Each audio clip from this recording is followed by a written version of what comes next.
Thank you very much indeed, Ellie, for your introduction, but also for giving me a lovely tour this morning. What a fantastic way to start the week.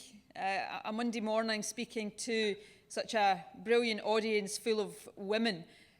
I see one or two men in the audience, and I think you have to be congratulated for your bravery in being here this morning. It is a huge privilege, though, for me to be here with you to launch An Lanntair's programme for International Women's Day. I know that the programme lasts not just a day, not even just a week, but for an entire month, and I've been hearing lots about it this morning. It's great in and of itself, but I think it also provides a really good snapshot of the range and quality of events that are organised here right throughout the year. And it undoubtedly helps to make this centre such a wonderful asset for Stornoway, Lewis and the Outer Hebrides more widely. So it is a real pleasure to be here today.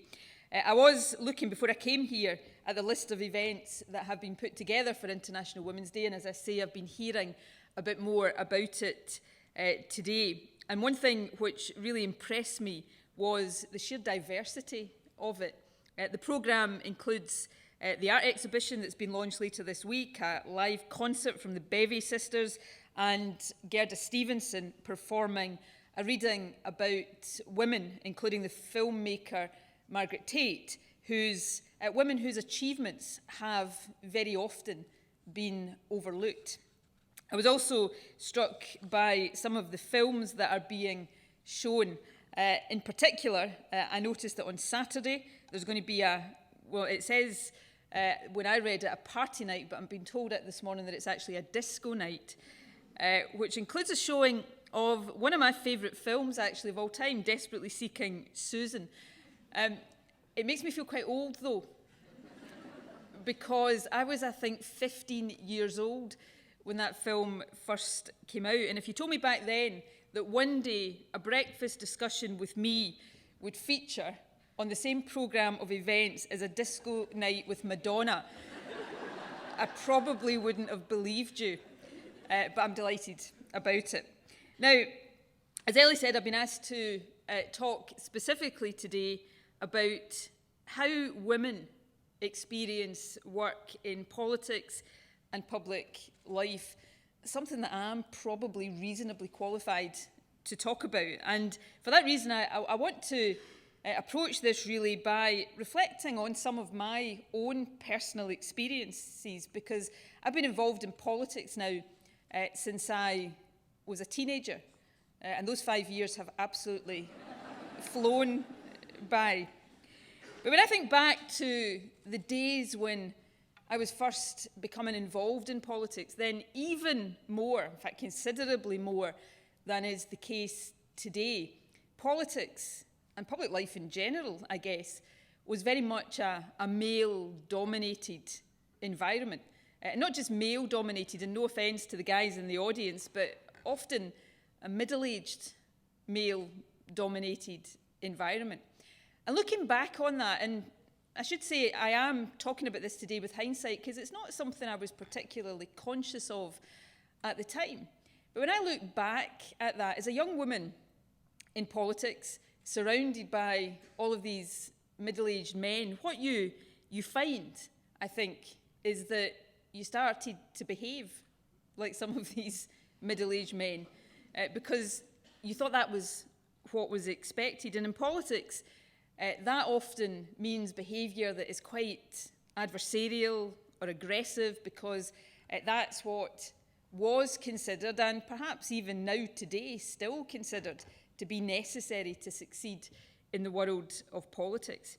But as I look back on that, I also find myself reflecting that for women, you don't really get credit for behaving the way you're expected to if it's in that way. In fact, it often can be held against you, because in politics, and I'm sure this is true in many other walks of life, what in men is considered an attribute. So in politics, what in a man will be considered to be strong, assertive leadership is often described by the media and by others as bossy or strident or unappealing in a woman. And those prejudices, which are often unwitting, are often unconscious, still exist today. Not quite as much as they did back when I was first involved in politics, but undoubtedly they do still exist, and they still contribute to politics being perceived as an unfriendly place for women to be. And of course, in addition to that, certainly in the media, if you're a woman in politics, then there is a much, much greater focus on how you look, on what you wear, on what your hair looks like on any given day. When I was a bit younger in politics, one of the things the media always used to say about me was that I never smiled. Now, I don't think it was true. I maybe just didn't smile at them, but as well as it not being true, I don't think that's something that would ever have been said. Even today, it would still not likely be said about a man, or he never smiles. So that is a very, very small anecdote, but one that illustrates the wider point that I'm making. Women are often judged by completely different standards to men. And, you know, I've had cause recently just to reflect on the fact that although things are infinitely better than they were 20 years ago, that is often still the case. Last year, just after Theresa May became Prime Minister, you might remember this, she came up, I think 2 days after she became Prime Minister, she came up to meet with me in Bute House in Edinburgh. And I remember thinking that day that regardless of political differences, regardless of politics, the image of a female First Minister of Scotland meeting with a female Prime Minister of the UK was quite a powerful one for other women and possibly especially for young girls. It sent a message, I guess, that anything's possible. There are no areas that any longer should be seen as being off limits for women. And I was thinking this in that meeting, and I remember vividly coming out of that meeting and looking at what was happening on social media. And the first image of Theresa May and I meeting on the steps of Bute House that I saw when I went onto social media had cut both of us off at the knees, because it was an image illustrating a story about what shoes we'd both been wearing. So here you had two female leaders discussing fairly important things, fairly important things like Brexit and the future of the country. But some journalists somewhere had decided that the most important thing about that meeting was to compare the shoes that we were wearing. And the same actually happened a few months later when I went to visit Theresa May in Downing Street. And one newspaper, which shall remain nameless, but a tabloid red-top newspaper, after that meeting, illustrated with a photograph of me walking down Downing Street, had the headline, "First Minister tries to outdo the Prime Minister on the shoe front." And again, it was a picture of me from the knees down. Now, don't get me wrong, I like shoes. I actually really like shoes. They're one of my biggest weaknesses. But I think there's more to women politicians than the shoes they wear. And I can't imagine, and I know it never ever happened, and I can't imagine it ever happening in future, when Alex Salmond went to meet David Cameron in Downing Street, that anybody would have been interested in their shoes. I have to say, having seen Alex Salmond's shoes close up, that's probably quite a good thing. But the fact is, and this is a serious point, it is, of course, I laugh at it often, but it's a serious point. Women are judged differently, and the criteria that you are judged by are very, very different. Now, that focus on how we look and what we wear is something that after more than 20 years in politics, I've become personally quite inured to. I don't really, apart from these kind of particularly humorous examples that I'm talking about, it's not something that I pay too much attention to. But I do know from discussions with younger women that it is still something that is potentially off-putting to a younger woman considering a career in politics or public life. And that's one of the reasons why, even although I'm inured to it, I feel a responsibility to speak up about that kind of treatment of women, whether it's the more light-hearted treatment of women or the more serious discrimination or prejudice or holding to different standards that women still often experience. And that's because one of the things I pledged to myself as well as to other people that I wanted to do as First Minister, as the first woman to hold the office of First Minister in Scotland, is to try to use whatever influence I had to make a difference to the opportunities and chances that other girls and women have now and in the future. Because, you know, I vividly remember when I became First Minister, one of the things that really moved me was how many women and girls took the opportunity to write to me or to speak to me when they met me to say how much it meant to them personally, not to have me or an SNP politician in particular, but how much it meant to them to see a woman in the highest political job in the country, because it did send a message that that was possible, and that was something that every young girl could, if she wanted to, aspire to. So I'm determined to try to use my time as First Minister to improve opportunities for women, to try to lead by example when it comes to tackling violence against women or closing the gender pay gap, or to see more women working in careers that have traditionally been seen as careers for men, like engineering, and also to do the opposite of that, encourage more men to work in careers that have often been seen as the preserve of women, like childcare and teaching, for example.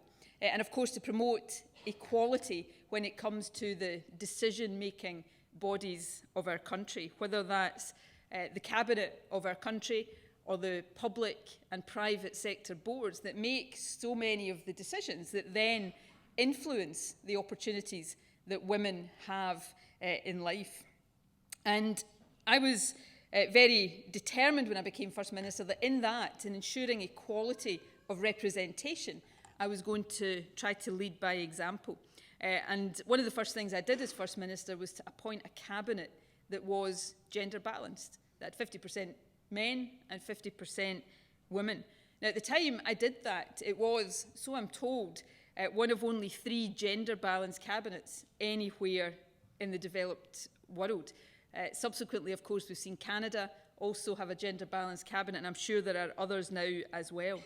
But it was a strange thing when I did that. In the days that followed that decision, I got a lot of letters and emails asking me how I could possibly be sure that all of the women in my cabinet were there on merit.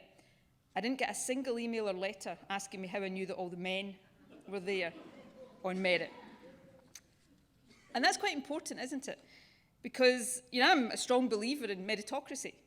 I believe that people should succeed based on how good they are and how hard they work. But if we had a genuine meritocracy in our country right now, then women, who represent slightly more than 50% of the population, would already be equally represented. The fact that we are not says that we don't have a genuine meritocracy right now. And so for me, the question should arise not when a cabinet or a board is gender balanced. Questions about whether people are there on merit or not should arise when these organisations are not gender balanced, because that's when the suggestion is that merit is not the defining factor.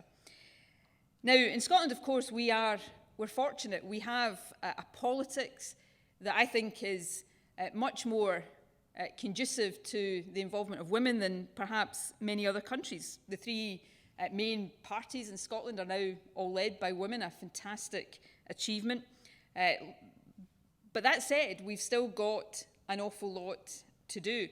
Last year at the last Scottish Parliament election, 45 women were elected to the Scottish Parliament out of the 129 seats. That's 35% of the total. Now that's better than Westminster, where the figure is 30%, but it's still not nearly good enough, particularly when you consider that that 35% is a lower percentage of women elected to the Scottish Parliament than were elected to the Scottish Parliament in 1999, when it was first established.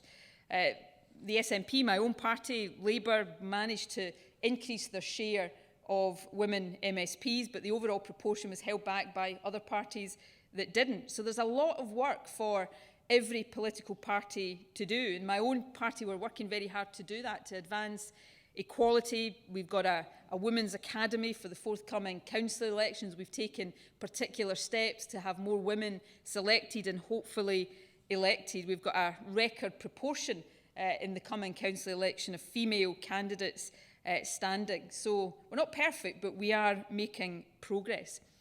And we're not seeking to do this, and I don't encourage others to do this, just for its own sake, although there would be nothing wrong with just doing it for its own sake. As I said earlier, women are more than 50% of the population. There is no reason why we shouldn't be aspiring to equal representation. But it matters for other reasons too. If we don't have politics, if we don't have decision-making bodies in other areas of life with good representation of women, and I hasten to add good representation of other groups in society, ethnic minorities, for example, then the decisions that those bodies will take will be less representative of society as a whole. So equality and diversity are not only good things in their own right, they also lead, and there is a wealth of evidence now that demonstrates this, they lead to better decision-making. The IMF carried out a really massive study over the past few years that demonstrated that companies that have good female representations on their boards are more profitable companies as a result. So it's no longer something we should just be arguing for reasons of principle, important though that principle is. It actually matters to the bottom line of a company or the decision-making of a government that we have diversity where decisions are taken. And if you look perhaps at some of the issues that are current across the UK right now in politics, for example, the research that shows that women are disproportionately affected by welfare cuts, or indeed the length of time it has taken in politics to put childcare right at the top of our agenda. When we look at those kind of issues, then it's hard not to wonder whether we would see a different approach if we had more gender balance at the heart of decisions that are being taken. Now, I said earlier on that Canada had become another country to appoint a gender-balanced cabinet when the new Prime Minister, Justin Trudeau, was elected a couple of years ago. And the fact that the Prime Minister of Canada, a man, decided that gender balance in his cabinet was important illustrated another point, that gender balance is not just the responsibility of women, it's the responsibility of everybody to ensure diversity. But when Justin Trudeau was asked why he had appointed a balanced cabinet, I loved the reply he gave. He was asked, why did you do that? And his answer was, and I'm quoting now, because it's 2015. And that, I think, was the perfect answer. In some ways, it's frustrating that gender equality is even still an issue in debate, whether in 2015 or now in 2017. But it is really important that we continue to make sure that it is firmly on the agenda. Over the past year, we've seen some political developments that have been unwelcome, certainly to some of us. Brexit, I think, has raised a whole host of issues, not least the fact that many of the protections, the social and employment protections like paid holiday entitlement or maternity and paternity leave are actually protections that are enshrined in European law, and we've got to be very careful that we don't lose or allow future governments to compromise or diminish those protections. We've also, of course, seen across the Atlantic the election of a new president and been reminded that whether it's women's rights or the rights of other minorities, we can't afford to always take progress for granted. We have made huge strides in recent years on all of these issues, but history tells us that progress made is always capable of being reversed if we don't stand up and fight for it. So one of the most heartening things in the few days after the inauguration of the new president for me was seeing women demonstrating in cities across the globe, standing up for rights and for progress. And that, I think, is a good reminder to all of us that we do have to stand up and be counted and to fight for progress. As First Minister, I am determined that I will try to do that, try to lead by example. The day I became First Minister, I made a speech in Parliament, and I used my then 8-year-old niece as the illustration of my motivation here. I desperately want to live in a country, by the time my niece, who's now 10, almost 11, by the time she's a young adult, I want to live in a country where the battles that all of us have known all too well for equal pay, the battles against violence against women, for equal representation where the big decisions are made. By the time she's a young adult, I would love to think that she won't have to worry, her generation won't have to worry about these battles because we will have won them and consign many of these issues to history. We are making progress, but we have to keep going to make sure that progress is not reversed and that we complete the journey. And that is why International Women's Day and all of the programme of events that go around International Women's Day is so important. It reminds us of all there is to celebrate. It gives us the opportunity to celebrate, as some of the programme here will be doing, women whose achievements have not been celebrated enough down the years. But it also serves as a call to action, a reminder that there's still more to do, and we have to make sure we do it so that one day, hopefully in the not too distant future, true gender equality in every walk of our economy, society and life is not something we aspire to, but something that is a reality. So thank you very much for giving me the opportunity to share some of these thoughts with you on a Monday morning. I hope you enjoy the event here, but I hope you have the opportunity to enjoy some of what the International Women's Month programme offers here. Thank you very much for giving me the chance to kick it off and be part of it.